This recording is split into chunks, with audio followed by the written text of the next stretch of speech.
Hello there, fellow bookish beings. It's Jessica, and it is officially fall mode over here in Paris. So there is nothing better than to cozy up with a warm cup of tea and some dun, dun, dun, dun, if I can get them here, some books. So today I thought I would share the pile of books that I've bought over the past couple of months to get ready for our fall reading. Excuse my nasal voice. I'm going through a bit of a cold right now because of the changing seasons, but nonetheless, get your warm cup of tea or coffee, or as a matter of fact, hot chocolate. I'm in the mood for some hot chocolate with cinnamon right now, and let us get into these books.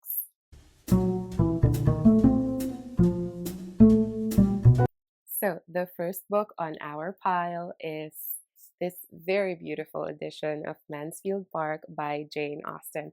I actually got this book during my trip to Dubai, and I couldn't resist it because it wasn't even that expensive. It's only around 48 dirhams, so 12 euros for such a beautiful edition.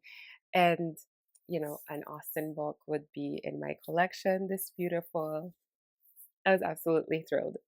Anyway, we follow Fanny Price as she goes to live with her wealthier relatives because her own family can't really afford to take care of her. And so we see how she struggles in this world of wealth and vanity. I heard that it's a little bit more serious than Pride and Prejudice. Fanny is definitely a little bit more introspective than, shall we say, Elizabeth Bennet, who is one of my favorite characters of all time. So we'll see how this book goes. It I think an Austen is definitely perfect for every season, but specifically for those fall or even winter nights in bed with a cozy warm blanket and this beautiful edition. Oh, I'm already looking forward to that night. Next up is a little bit more gray vibes. And no, I am not talking about 50 Shades of Grey. I am talking about Agnes Grey of Anne Bronte. Ever since I read The Tenant of Wildfell Hall, I have wanted to read more Anne Bronte just because her way of writing in The Tenant of Wildfell Hall felt so uninhibited that I really wanted to see if that sort of writing perpetuates her other works. And so in Agnes Grey, we follow Agnes and her journey as a governess and her difficult time with some of her employers. Story of my life last year, I guess, off the record. And we see her as she, overcome these challenges and what becomes of her in the end. I must say that I do love Charlotte Bronte, but Anne Bronte is definitely taking a special place in my heart. So let me know if you've read it and what your thoughts on this book is about, because I'm interested to know if I'm going to love it or not before I read it. I love spoilers, so there you go. Next up is A Room of One's Own by Virginia Woolf.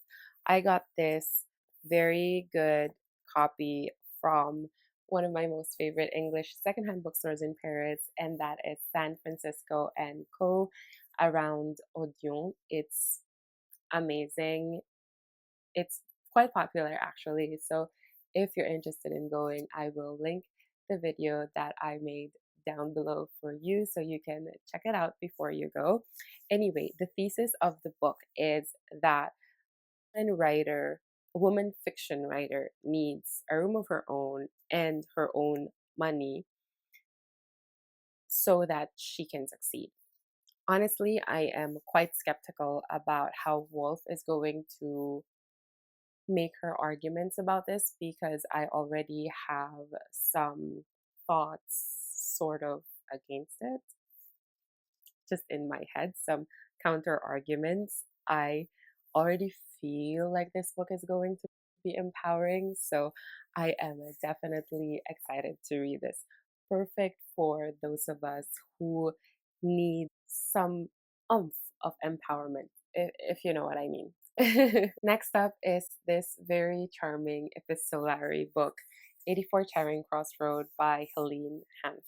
I first watched the 1980s movie long, long time ago, and I've always wanted to read the book, but I never got around to because I never found a copy until this is this is a book of letters between Helene and um, English bookseller in London, and we just follow their letters throughout decades and see how friendship is formed between these two people who were just writing letters to each other, which started with Helene wanting to buy a copy of a book. It just sounds so amazing, and I just feel like writing letters has it's it's been a lost art. I don't know anyone in my life who still writes physical letters, except I guess my mom when she writes letters, excuse letters for my brothers for school. But aside from that, I don't know anybody in my life who still writes letters. I personally want to write more letters. Maybe I'll start doing that at the end of the year for some Christmas cards. Hopefully, I get inspired by this, and I am super excited to get into this book. If you want a book about books, then definitely check out this book. Speaking of very charming stories, sorry. Here you go.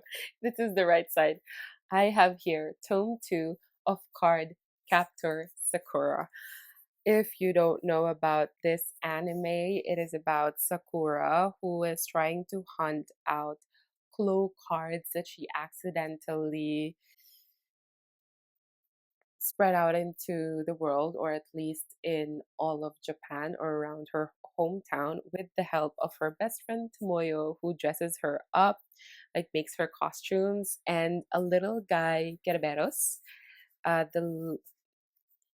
the little lion with wings, who is actually a big lion in his true form. I just want to force myself to really start reading in French. And I thought the perfect way to start with doing that is through mangas, just because it's less tedious, I guess. And I've always wanted to get into mangas, but I couldn't. And so learning French, getting into mangas, the perfect storm. Anyway, I've read Tome 1 and it was absolutely amazing. I felt like I was reliving my childhood joy and carelessness, carefreeness, not carelessness, carefreeness. And so for anyone who wants something, light and fun with that hint of nostalgia, then definitely check out Card Captor Sakura. And speaking of things that we love when we were children, I have here The Velveteen Rabbit by Marjorie Williams, a children's book that is about a toy bunny who wants to be real. I actually got to know the Velveteen Rabbit through a Pinterest post. I was just looking over at Pinterest, inspiring quotes and stuff. And I came across this snapshot, this snippet of the Velveteen Rabbit. And it goes, he said, Yubicon. It takes a long time. That's why it doesn't happen often to people who break easily or have sharp edges or who have to be carefully kept. Generally, by the time you are real, most of your hair has been lopped off and your eyes drop out and you get loose in the joints and very shabby. But these things don't matter at all because once you are real, you can't be ugly, except to people who don't understand. And I just connected to that very, very much. And I was on the hunt ever since for a copy until I finally got one. And I am so excited to read through it. I think it's one of those children's books that can be appreciated by adults. And I feel like as adults, sometimes we forget the value that children's books teach us. And yeah, I just want to remember. So for those of you who also want to remember, then read The Velveteen Rabbit with me. And so because it is fall, I am naturally drawn to more gothic and weird stories as well. I know, such a jump from heartfelt, heartwarming children's stories to gothic stories, but that's just the way that I'm wired, and we are accepting that. And so I got Rouge by Mona Awad, the same author of Bunny, a very weird book that I love so much. This is sort of like I heard a fairy tale sort of structure about beauty and womanhood. There are some very weird beauty rituals going on in the book. And so I thought the perfect book to make me feel unsettled, witchy, and a little bit creeped out. So for any of you who also wants to feel that, definitely pick up Rouge and read it with me. Speaking of weird and creepy, I have two books that fall into those categories. Weird, creepy. Okay, let's talk about weird first, which is The Curious Incident by Mark Haddon. I just found this book randomly while I was looking for another book. But when I read the tab below, I just had to get it. This is about a guy who has Asperger's syndrome. So he's very socially inept. He doesn't really go outside that much until his neighbor's dog dies and he tries to find out what happens to this dog. So we will see how his journey to finding out who killed the dog and the learnings that he will get on the way. Okay, The Creepy, The Alienist by Caleb Carr. I am such a fan of Dakota Fanning, and she actually stars in The Alienist in Netflix. And that is actually how I found out about the existence of this book. So we follow the alienist, Dr. Laszlo, who, well, he's called an alienist because during the 1890s New York, people who are not within the social norms are treated or sort of called as aliens. And so the psychologist who treats them is an alienist. And so we follow Dr. Laszlo and his team, and Dakota Fanning is in that team as they investigate a very grisly murder of young boys. And so it feels like Sherlock Holmes and Mind Hunter sort of fused together. So you know that it's already absolutely amazing. And if you want something of that kind of vibes, then definitely read this book with me.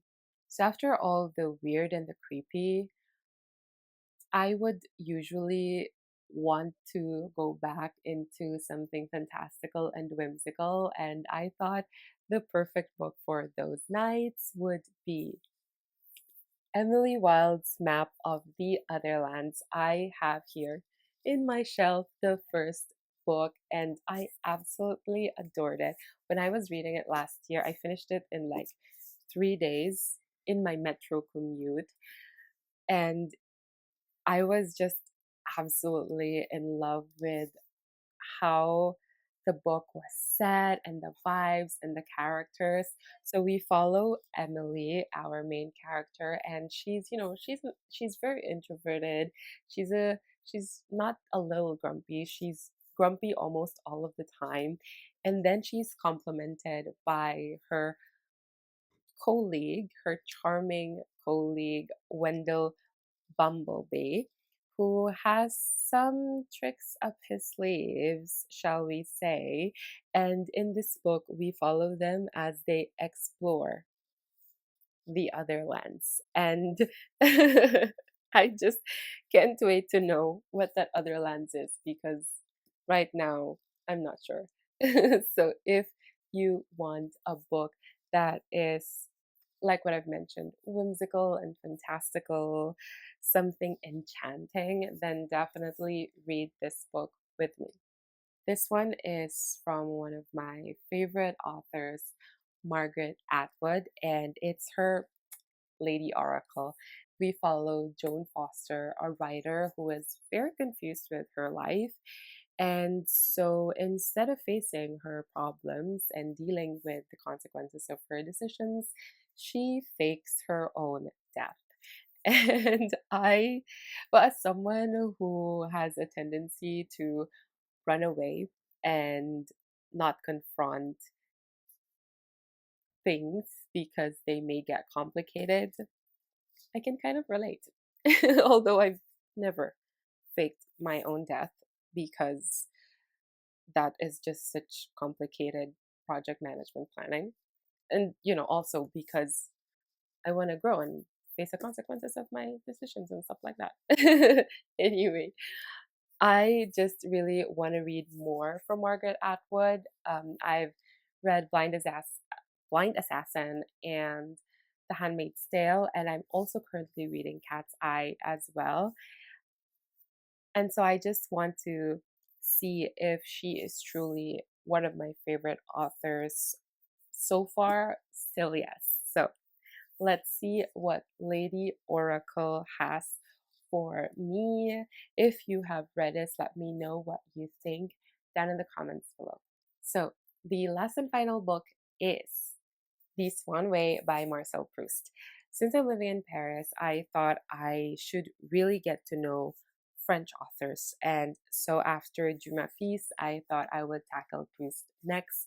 This is book one in the Search of Lost Time series by Proust, which I hear is actually one of the best series of books out there. Like, it's really a masterpiece, apparently. And I heard that this is not an easy book, but I am so game. I am really excited to get to know Proust and the way that he writes, and of course, the story behind this book.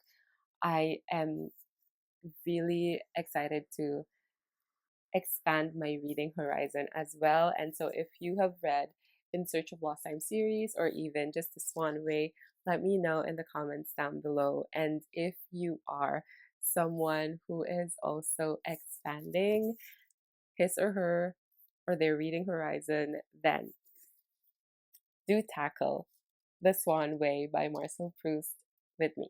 But voila, that is my fall book haul. Let me know in the comments down below if you have read any of these babies or if you have any reading recommendations for fall. I would love to get to know them. Let us be voracious readers together. Thank you for watching, and I will see you in the next book. Bye.